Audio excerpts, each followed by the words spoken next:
Nos cœurs sont prêts à te recevoir, Père. Nos cœurs sont disposés ce matin.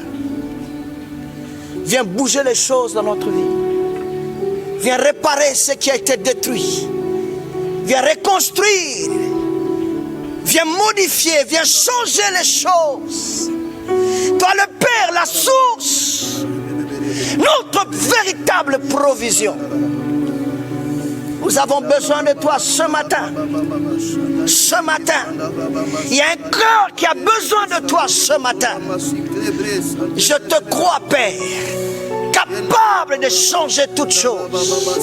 Capable de redresser toutes choses. Il y avait une femme qui avait duré 18 ans courbée. Le diable l'a maintenue courbée. Elle ne savait pas se redresser. Mais Adonai est entré ce jour-là.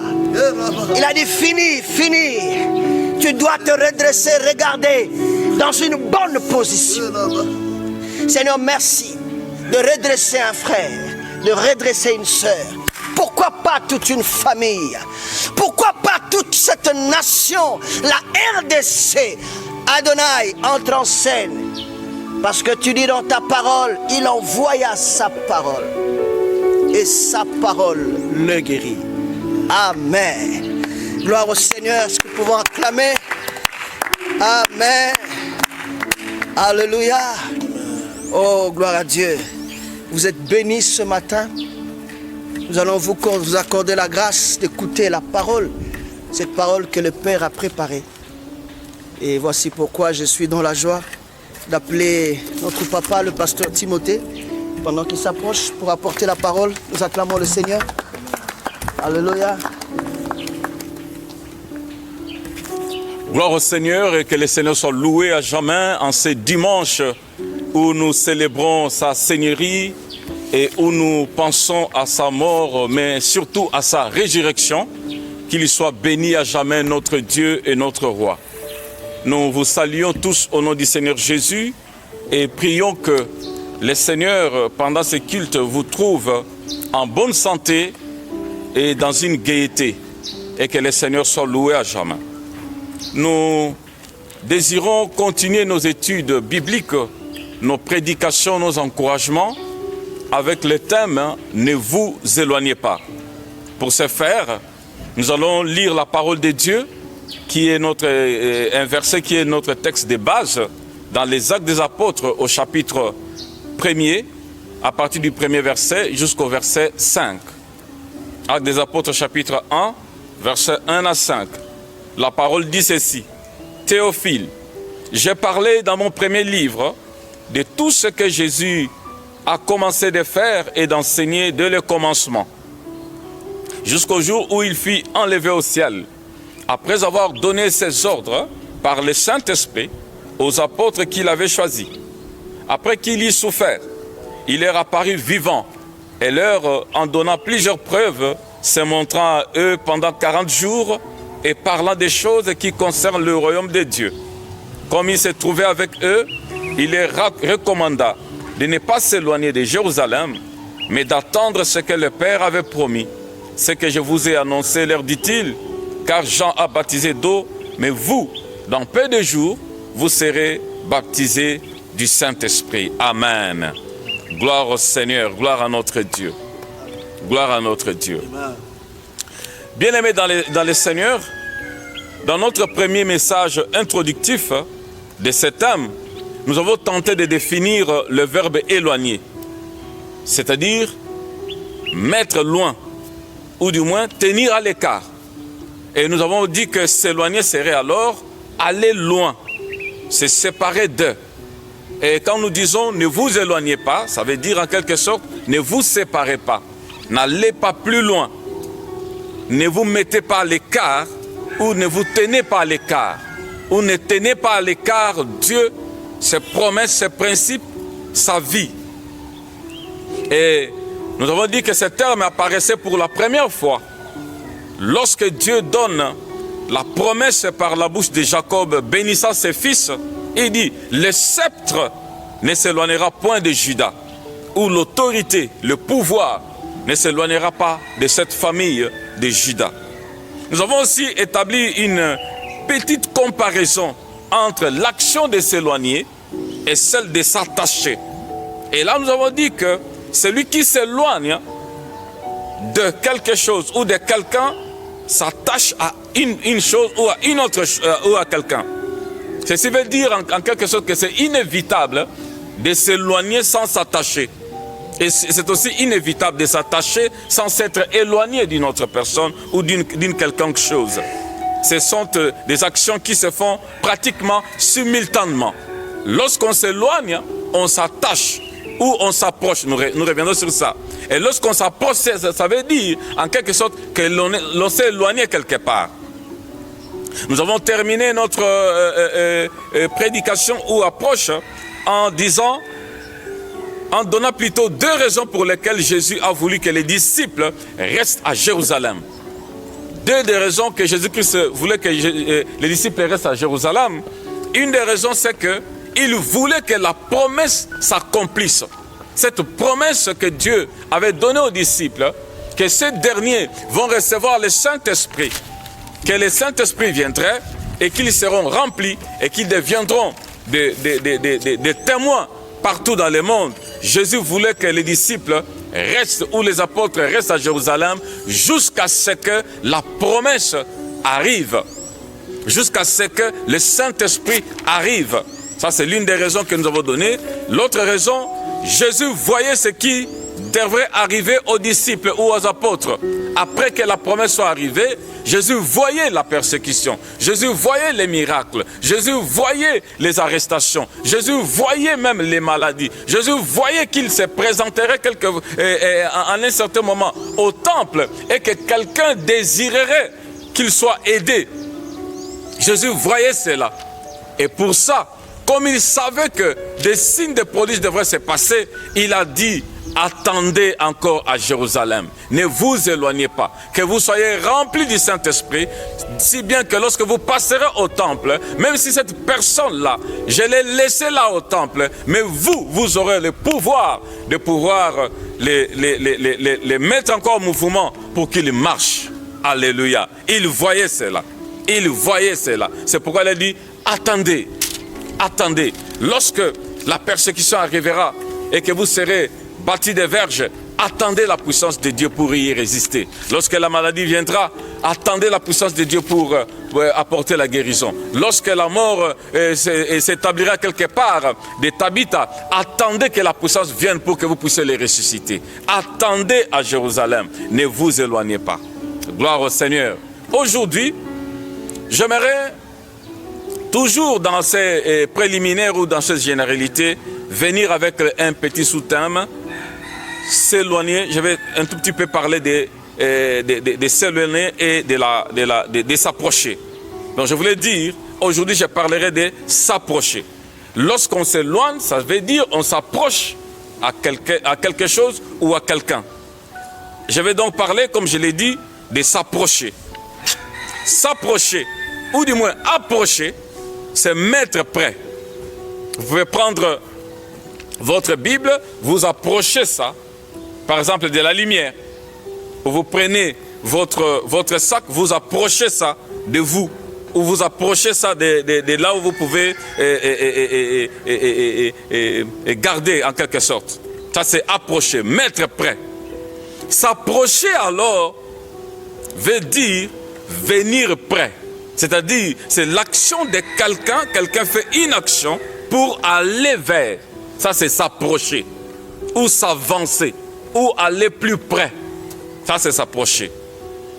Et lorsque nous disons s'approcher, ça veut dire en quelque sorte, ne vous tenez pas à l'écart, mais venez près.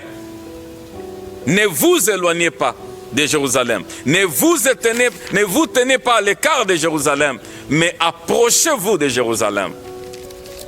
Et là, j'ai trois choses à dire en ce jour ici, à la lumière des Écritures. J'ai trois choses à dire. Je vais parler de quelqu'un qui a fait un constat dans sa vie et qui a pris un engagement. Je vais aussi parler des recommandations que nous donne un auteur de la Bible. Et enfin, je parlerai de quelques exhortations que quelqu'un nous donne dans la parole de Dieu. Lorsque nous lisons la parole de Dieu dans les psaumes 73, psaume 73, la ligne 27 et la ligne 28, psaume 73, verset, certains disent comme ça, verset 27, 28, il est dit ceci. Car voici, ceux qui s'éloignent de toi périssent. Tu anéantis tous ceux qui te sont infidèles. Pour moi, m'approcher de Dieu, c'est mon bien. Je place mon refuge dans le Seigneur, l'Éternel, afin de raconter toutes ses œuvres. Alléluia. Amen. Oh, gloire au Seigneur. Yes. S'approcher, venir près, s'avancer, ne pas s'éloigner. Ici, nous avons un dirigeant de cœur du temple en la personne de Salomon. Lui qui était déprimé lorsqu'il voit la bénédiction apparente des méchants. Il est déprimé pour cela. Il voit les progrès des méchants. Il voit leur bénédiction. Il voit comment ils sont aisés. Il est déprimé pour cela. C'est pourquoi d'ailleurs, lorsque vous observez les méchants et que vous observez des autres personnes, vous vous comparez avec d'autres personnes, vous serez brimé. Chacun a son heure d'arrivée. Chacun a son temps d'arrivée. Dieu a fait la gazelle pour courir un peu plus vite. Peut-être que ce n'est pas la gazelle qui doit courir plus vite, mais du moins la gazelle court plus vite que la tortue. Mais chacun a son but, chacun a son objectif et chacun a son temps. Si ton temps n'est pas encore arrivé, si l'heure n'est pas encore arrivée, tu n'as pas besoin de pouvoir t'inquiéter parce qu'il y a certaines personnes qui te devancent déjà. Asaph a vu donc, il a fait la comparaison avec l'apparente prospérité des méchants, avec les difficultés de la vie de droit ou du moins de juste.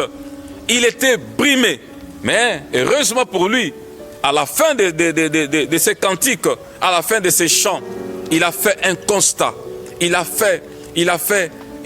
pris un engagement. Voici le constat qu'il fait, comme nous venons de le lire. Ceux qui s'éloignent de Dieu, ceux qui s'éloignent de Dieu périssent. Ils périssent. Comme nous avons dit, ils ont un succès apparent, mais ils vont à la dérive.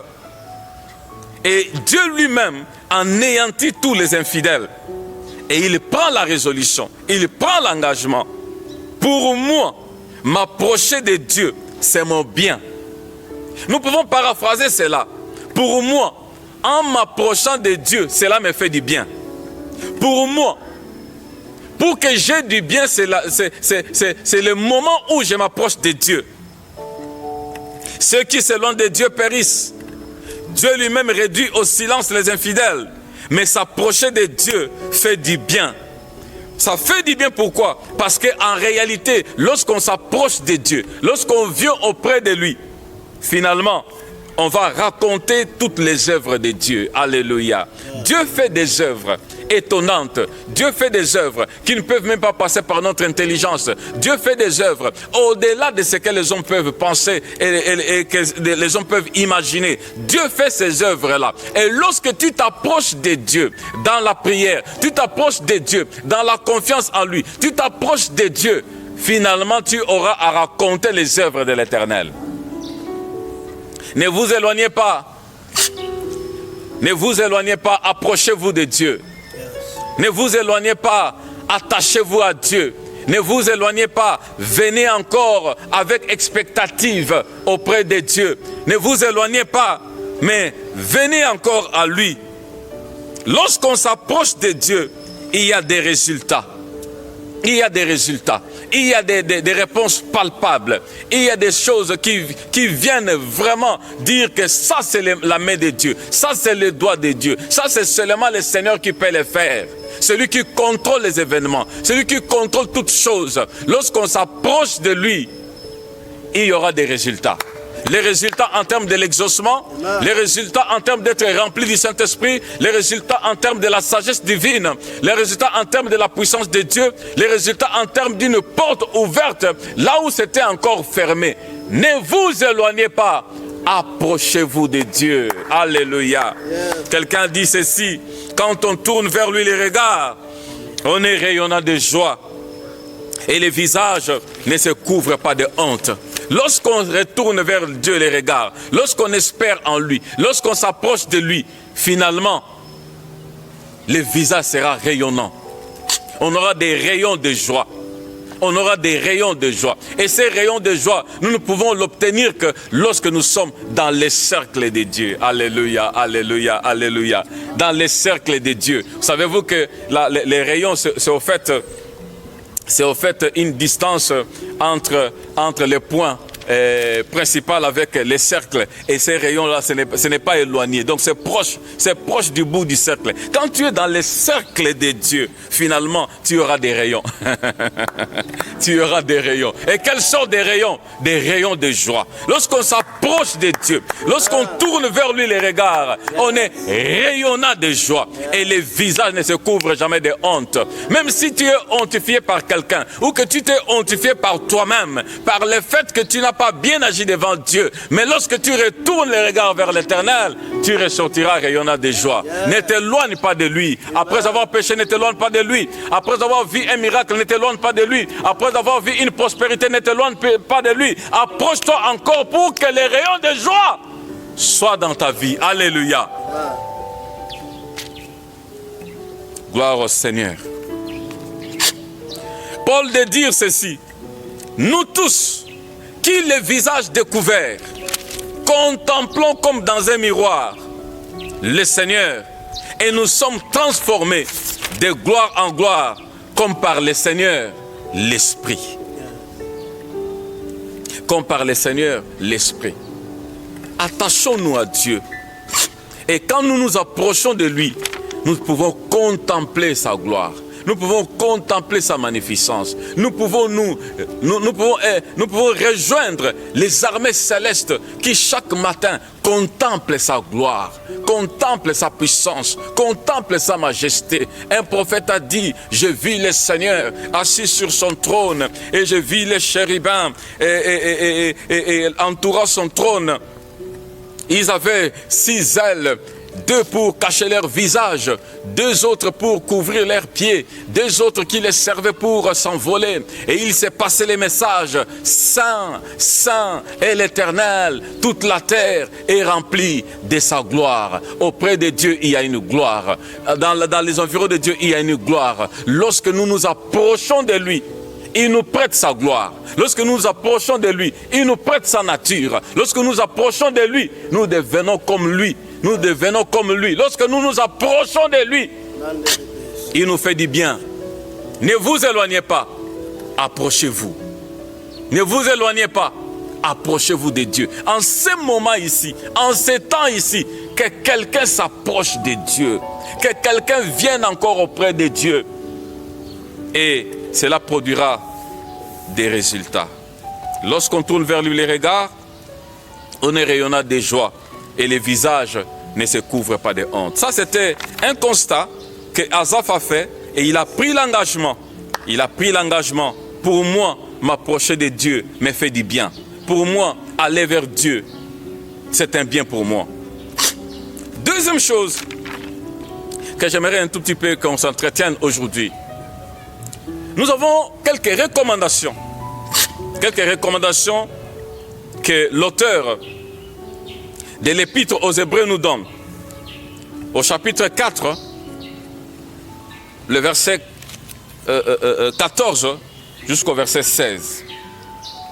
Hébreux chapitre 4, verset 14 à 16. Il est dit ceci: ainsi, puisque nous avons un grand souverain sacrificateur qui a traversé les cieux, Jésus, le Fils de Dieu, demeurons fermes dans la foi que nous professons, car nous n'avons pas un souverain sacrificateur qui ne puisse compatir à nos faiblesses. Au contraire, il a été tenté comme nous en toutes choses, sans commettre de péché. les textes, ou du moins les versets.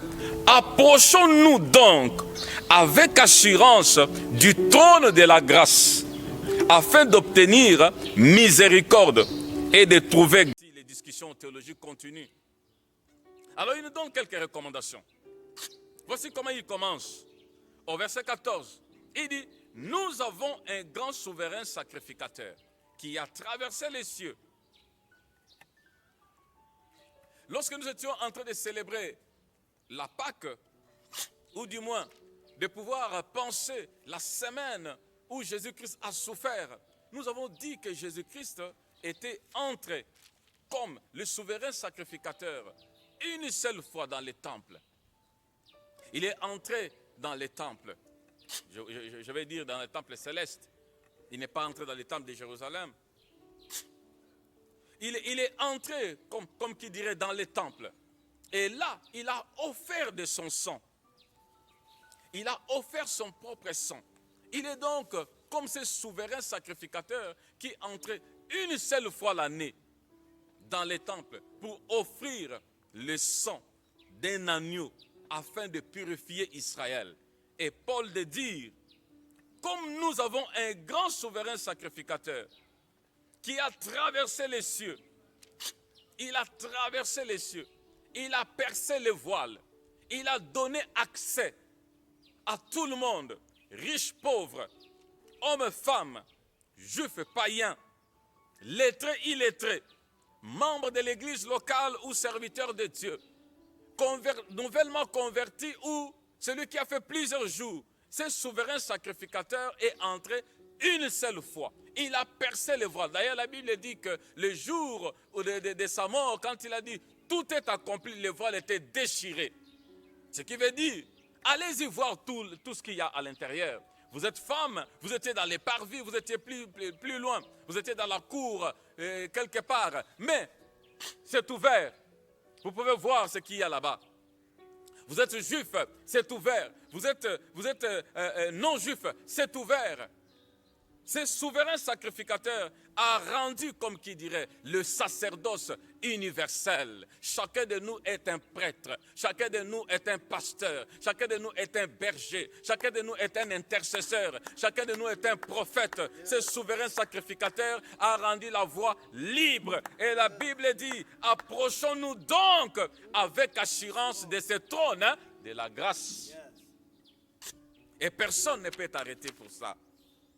Personne ne peut te freiner pour ça. Grand souverain sacrificateur, son nom c'est Jésus. Il règne dans les cieux, il règne sur la terre, il règne sous la terre. Grand souverain sacrificateur, c'est l'unique. Nous ne pouvons pas encore en avoir d'autres parce que lui a accompli toutes choses. Il a accompli toute la loi de Dieu. La loi de Dieu, il a tout accompli. Grand souverain sacrificateur, nous ne pouvons pas les remplacer par un homme. Nous ne pouvons pas les remplacer par un certain prophète. Grand souverain sacrificateur, il y règne, il est l'unique. Il a présenté le meilleur sacrifice saint. Il a présenté le meilleur sacrifice un homme. Il a présenté la meilleure action que Dieu lui-même a agréée. Alléluia. Grand souverain sacrificateur. Il a compati à nos faiblesses. Il a été tenté comme nous en toutes choses, sans commettre les péchés. Et la Bible dit, approchons-nous donc avec assurance du trône de la grâce. Ne nous éloignons pas de ce trône. De ce trône où nous avons toutes les faveurs de Dieu. La faveur de la bonne santé, la faveur de la prospérité, la faveur d'être sécurisé et protégé. Peu importe contre quelle peste, peu importe contre quelle maladie, peu importe contre quelle chose que les gens peuvent faire contre vous. Approchons-nous du trône de la grâce. Avec assurance, ce qui veut dire sans douter d'une moindre chose. Approchons-nous du trône de la grâce. Approchons-nous, allons-y tout proche, afin de recevoir toutes les faveurs divines. Mais il y a quelque chose que j'aimerais que nous puissions aussi comprendre, ou du moins nous puissions faire allusion. Il dit,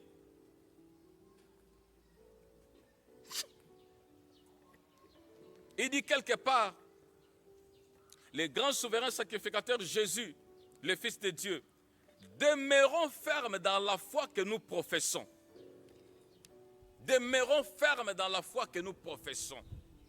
Il y a une foi que nous professons, que Jésus-Christ est le réel. Jésus est le vivant. Jésus est le saint. La foi que nous professons, Paul disait à Timothée, garde les dépôts. Garde les dépôts. Ne va pas à gauche, ne va pas à droite. Reste attaché à cette parole que tu as entendue dès ta jeunesse. Reste attaché à cette discipline que tu as vécue avec dès ta jeunesse. Gardons aussi, ou du moins, restons encore dans la profession de notre foi et approchons-nous avec assurance du trône de la grâce. Du trône de la grâce. Le trône de la grâce, comme je l'ai dit, nous avons plusieurs faveurs de la part de Dieu. Du trône de la grâce, nous obtenons tout ce dont nous avons besoin. Du trône de la grâce, nous obtenons le pardon du péché. Nous obtenons la joie de Dieu. Nous obtenons même la promesse du Père, le Saint-Esprit. Troisième chose que j'aimerais parler aujourd'hui, après que j'ai parlé sur le constat d'un adorateur de Dieu et son engagement, la recommandation de Paul, parlons alors de quelques exhortations que Paul nous donne dans les textes des Écritures. Rappelez-vous que je suis en train de parler, ne vous éloignez pas, approchez-vous de Dieu. Approchez-vous de Dieu. Hébreux chapitre 10. Hébreux chapitre 10, verset 19 au verset 22. Voici le texte. Ainsi donc, frères, puisque nous avons, au moyen du sang de Jésus, une libre entrée dans les sanctuaires, par la route nouvelle et vivante qu'il a inaugurée pour nous au travers du voile, c'est-à-dire de sa chair, et puisque nous avons un souverain sacrificateur établi sur la maison de Dieu, approchons-nous avec un cœur sincère, dans la plénitude de la foi. Les cœurs purifiés d'une mauvaise conscience et les corps lavés d'une eau pure. Alléluia. Amen. Là, Paul donne encore d'autres, comme qui dirait, exhortations qui sont pratiquement les mêmes recommandations qu'il a données au chapitre 4. Voici ce qu'il dit. Il dit, et nous avons une libre entrée dans les sanctuaires. Comme je l'ai dit tout à l'heure, le voile était déchiré.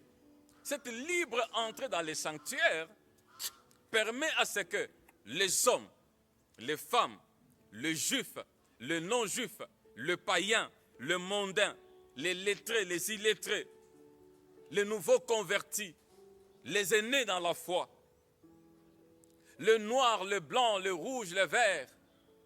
Il n'y a même pas de vert. Donc, tout celui qui est humain peut s'approcher de Dieu parce que la voie est maintenant libre. Il n'y a pas de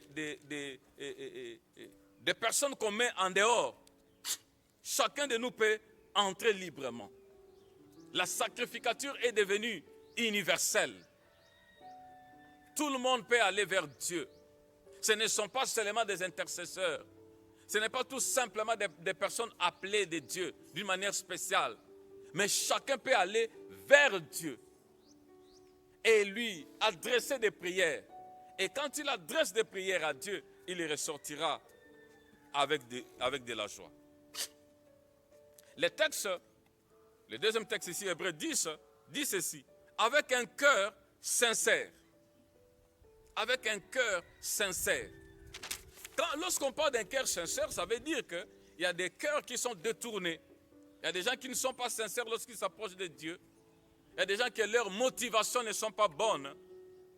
Avec un cœur sincère, avec un cœur lorsque vous priez pour le réveil, vous ne priez pas pour être connu. Vous ne priez pas pour vider l'assemblée d'une autre personne. Vous ne priez pas pour avoir des moyens financiers. Vous ne priez pas pour être vu, mais avec un cœur sincère. Lorsqu'on prie pour les réveils, lorsqu'on prie pour quelqu'un, lorsqu'on apporte sa bénédiction quelque part, ce n'est pas avec un gain sordide, mais avec confiance et assurance que lorsque je parlerai à Dieu, je serai exaucé. Je ne retournerai pas mes vides, je ne retournerai pas mes bredouilles, mais l'Éternel va m'exaucer, l'Éternel va me faire du bien. Je le verrai. La Bible dit quelque part, que servira-t-il à quelqu'un de gêner sans le voir? Je le verrai tel qu'il est. Je le verrai intervenir dans ma vie. Approchons-nous. Approchons-nous avec un cœur sincère. Approchons-nous avec un cœur sincère, dans la plénitude de la foi, purifié d'une mauvaise conscience et le corps lavé d'une eau pure. Approchons-nous de Dieu. Lorsqu'on s'approche de Dieu, on ressortira avec des résultats. On ressortira avec la réponse à la prière. Bien-aimés dans le Seigneur, c'est à nous de vous rappeler que Jésus a dit à ses disciples, en particulier aux apôtres, ne vous éloignez pas de Jérusalem, mais attendez la promesse. Et avant que la promesse ou la célébration arrive, approchons-nous de Dieu. Approchons-nous dans la prière. Approchons-nous dans la prière. Faisons un effort de pouvoir venir auprès de Dieu avec des intentions claires. Seigneur, nous désirons les réveils. Seigneur, nous désirons une transformation du monde. Seigneur, je désire d'abord la transformation de ma vie et la transformation du monde. Avec des intentions claires dans la prière. Prenons le temps de nous approcher de Dieu. Prenons le temps d'aller dans le trône de sa grâce. Prenons le temps seuls. Encourageons les membres de notre famille d'aller proche de Dieu jusqu'à ce qu'il nous exauce. Et il le fera. Quelque chose se passera. Avant-hier dans la prière, j'ai dit, lorsque les gens prient, Dieu libère sa puissance. Lorsque les gens prient, les chaînes tombent. Lorsque les gens prient, il y a les lieux qui tremblent. Lorsque les gens prient, le Saint-Esprit descendra. Lorsque les gens prient, il y aura des conversions. Lorsqu'on s'approche de Dieu dans la prière, nous verrons des conversions authentiques. Il n'y aura pas du flou. Il n'y aura pas la confusion dans le monde. Il n'y aura pas la confusion dans nos assemblées. Il n'y aura pas la confusion dans nos vies. Lorsqu'on s'approche de Dieu avec un cœur sincère, en priant, des conversions authentiques vont se produire. Le Saint-Esprit descendra. L'endroit sera bouleversé. L'endroit bouleversé peut être dit, toute chose qui est mauvaise, qui ne contribue pas à un certain développement et un épanouissement de la vie de ceux qui sont créés à l'image de Dieu, peut être fermé, peut être bloqué quelque part. C'est possible. Lorsqu'on prie, les chaînes peuvent tomber. Les chaînes de la malédiction, les chaînes de la mort, les chaînes de la maladie. Lorsque quelqu'un prie, approchons-nous dans la prière auprès de Dieu. La Bible dit, le trône de la grâce, le trône des faveurs, le trône des multiples faveurs. Faveur pour sa santé, faveur pour sa vie, faveur pour sa destinée, faveur pour son église, faveur pour sa nation, faveur pour tout. Approchons-nous, préparons-nous, ayons cette expectative que le Seigneur fera quelque chose. On peut s'approcher de Dieu aussi en lisant et obéissant à sa parole. La parole de Dieu est véritable. La parole de Dieu ne peut être remplacée par aucune autre chose. La parole de Dieu est véridique. Elle reste. Elle ne passera pas. Les hommes, les mouvements religieux, politico-économiques, peu importe quel mouvement, toutes ces choses-là passeront. Mais la parole de Dieu demeure éternellement. Approchons-nous de la parole. Lisons, étudions la parole jusqu'à ce que cela imprègne nos vies, jusqu'à ce que cela transforme nos vies. Approchons-nous de la parole de Dieu. Approchons-nous de la vie de Dieu.